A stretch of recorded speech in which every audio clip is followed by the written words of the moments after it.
নমস্কাৰ। পোনপ্ৰথমে মই আপোনালোকৰ চেনেলৰ জৰিয়তে শাৰদীয় ৰাস পূৰ্ণিমা সকলোকে শুভেচ্ছা জনাইছোঁ।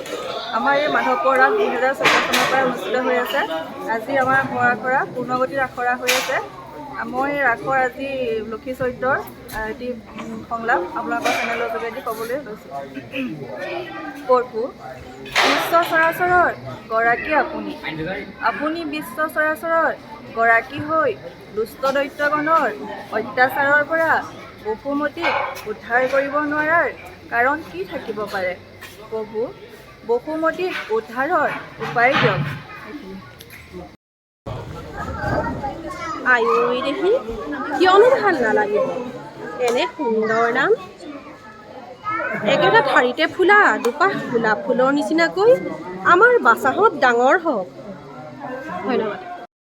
এই সুবিধাতে আপোনালোকৰ জৰিয়তে আমি সমূহ ৰাইজক আমাৰ এই ৰাস ভাগ উপভোগ কৰিবৰ কাৰণে আমি ৰাস উদযাপন সমিতিৰ তৰফৰ পৰা আপোনালোকক নিমন্ত্ৰণ জনাই আমি সেৱা ধৰিছোঁ। সকলোলৈকে শাৰদীয় সম্ভাষণ জ্ঞাপন কৰিছোঁ আৰু ৰাস পূৰ্ণিমাৰ শুভকামনা তৰা ভক্তিবৰা সেৱা জ্ঞাপন কৰিছোঁ।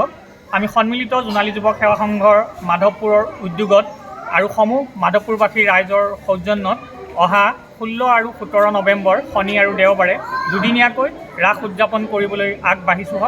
আমি আমাৰ ওচৰ চুবুৰীয়া ৰাইজৰ লগতে ৰাসপ্ৰেমী ৰাইজক সাদৰেৰে উদযাপন সমিতিৰ তৰফৰ পৰা নিমন্ত্ৰণী শৰাই আগবঢ়াইছোঁ। আমাৰ ৰাসৰ স্বকীয়তা আছে। আমি আমাৰ স্থানীয় শিল্পীসকলক প্ৰাধান্য দিছোঁ এইবাৰ, আৰু কণ কণ ল'ৰা ছোৱালী আৰু মহিলা আৰু যুৱতীসকলে সুন্দৰভাৱে নৃত্য প্ৰদৰ্শন কৰিব, আপোনালোকক আলোকিত কৰিব। আমি আশা ৰাখিছোঁ আপোনাসব আহি আমাৰ অনুষ্ঠানভাগ চাবহি।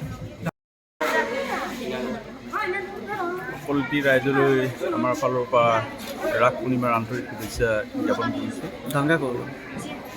আমি বিগত 2024 চনত এই শ্ৰী শ্ৰীকৃষ্ণৰ ৰাসলীলা ভাগ প্ৰথম আমি আৰম্ভণি কৰিছিলোঁ। তাৰ পৰা একেৰাহে ক'ভিডৰ 2 বছৰ বাদ পৰি বাকী আমি একেৰাহে এই ৰাস ভাগ অনুষ্ঠিত কৰি আহিছোঁ।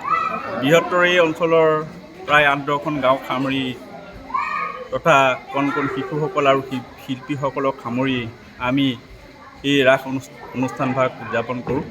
এইবাৰো আমি অহা 16 আৰু 17 নৱেম্বৰ 2024 শনি আৰু দেওবাৰে আমি এই শ্ৰী শ্ৰীকৃষ্ণৰ ৰাসলীলা ভাগ সন্মিলিত জোনালী যুৱ সেৱা সংঘৰ স্থায়ী ৰংগমঞ্চ জোনাকী ভ্ৰমণত আয়োজন কৰিছোঁ।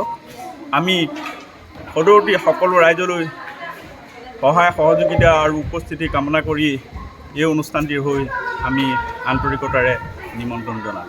ধন্যবাদ। মাধৱপুৰবাসীয়ে সন্মিলিত জোনালী যুৱ সেৱা সংঘৰ সৌজন্যত আমি প্ৰায় 14 চনৰ পৰা আমি ৰাস ভাগ অনুষ্ঠিত কৰি আহিছোঁ। আৰু এই আমাৰ ৰাস ভাগত আমাৰ এই বৃহত্তৰ মাধৱপুৰ অঞ্চলৰ প্ৰায় 10-12খন গাঁও সামৰি পেলাই আমাৰ এইটো এটা অনুষ্ঠান, আঞ্চলিক অনুষ্ঠান। আৰু ইয়াত আমাৰ স্থানীয় ভাৱৰীয়া আৰু কলা কৌশলীৰ দ্বাৰা আমি ৰাস ভাগ অনুষ্ঠিত কৰোঁ। গতিকে এইবাৰো আমি অহা 16 আৰু 17 নৱেম্বৰ শনি আৰু দেওবাৰে ৰাস ভাগ অনুষ্ঠিত কৰিবৰ কাৰণে আমি আয়োজন কৰিছোঁ। নমস্কাৰ, মই ৰাধা বসুমতাৰীক গাবলৈ লৈছোঁ। সখীসকল শুনাচোন শুনা, সুমধুৰ সুৰেৰে প্ৰাণনাথে বজাইছে বংশী। ব'লা ব'লা সখীসকল, আমি সকলোৱে মিলি প্ৰাণনাথক বিচাৰি যাওঁ।